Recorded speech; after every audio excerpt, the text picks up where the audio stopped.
I just found out that my girlfriend doesn't think that zoophilia is always bad, and I have no idea where to go from here. I am so dumbfounded and need people's thoughts on this. This just happened 3 hours ago, and I genuinely need advice. Today my girlfriend, 21 female, and I, 20 female, took a train outside the city to walk our dogs in a quiet place. We've known each other for like 2.5 months and been together for 3 weeks. I'm a lesbian and she's bi. I'm her first girlfriend. This is important because she says something about homosexuality later. Anyway, when we were on a train, I think that one of us made a dumb joke which made me think of the topic, and I said to her, "By the way, do you know that there's people on Twitter being open and proud of being zoophiles?" Her response threw me off, because it was something along the lines of "I kind of don't know what to think about it. I mean, what if the animal isn't being hurt in any way?" I was thrown aback and said that it's wrong and disgusting, to which she replied, "I know that it's disgusting, but for the record some people would say that 2 guys kissing is also disgusting."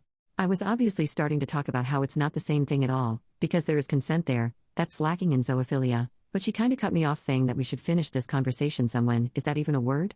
It should be, when we're not on a train. I agreed but didn't stop thinking about it. About an hour into our walk I managed to say that we can finish our conversation about zoophilia now. I'm nervous about confrontation and discussing something that I don't agree on with people I care about. She said that she doesn't really know how to put it in words and that she doesn't know what to think about it. I said, well, I know what to think, it's awful and it's assault and it's using them for awful things. We talked about this for like 20 minutes. Her main point was that it's not that obvious and that we use dogs as examples, and animals have an instinct, and that they sometimes want to do things, and it doesn't hurt them to let them.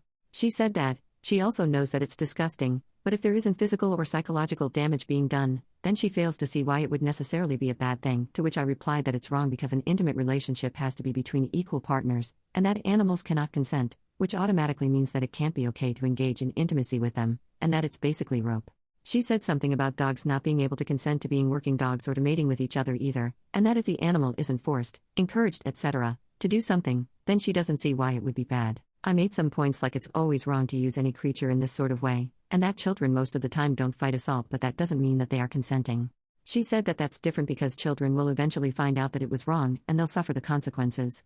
I also said that some people are unaware of reality, for example people with dementia, and they would maybe gladly engage in intimacy with their caretakers, but it would be assault because again, they cannot consent. I also told her that it really bothered me how she said, "Oh, people also think that homosexuality is disgusting," and that I felt offended. She said something like, "Well, that's true, some people see it that way," at which point I honestly felt like crying. Her point was basically that anything can be seen as disgusting, but that's just opinions. I told her that it's a disorder, to which again with the gays, homosexuality until recently was also considered that. I also said that it can never be excused to do this because it's not necessary like food, it's just selfish, no one needs this. She said that we don't have to agree on this and that her opinion isn't hurting anyone, and that maybe someday she'll find arguments that will convince her to either side. I finally gave up and just changed the topic. When I left I felt shocked and dumbfounded and just so damn confused. I talked to my friend about it and I took a shower, and now the original shock left me. I just feel awful about this. Where the heck do I go from here? Am I going crazy? Zoophilia isn't something that you can have different opinions on, right? To make things worse, we're supposed to go to Berlin for a few days in a month, and her dad said that we have to buy tickets tomorrow. So I have to make some sense out of this like right now. I'm kinda second-guessing myself. I'm not very self-confident about all of this, but God, will I ever be able to see her the same way? Should I even try? This topic and what opinion to have on it is such a no-brainer that I'm just stunned about her making a complicated matter out of it. I feel so bad about this whole situation. Oh, also, I don't think that zoophilia is the same or equally wrong as rope or pedophilia. It's obviously a very different topic because of how complicated human psychology is. I just needed examples for the conversation. So I guess that my question is, should I break up with her? Should I tell her how this makes me feel? I know that she knows it's disgusting and stuff, but like, to question if it's wrong? What even? Am I crazy for not wanting to agree to disagree on this?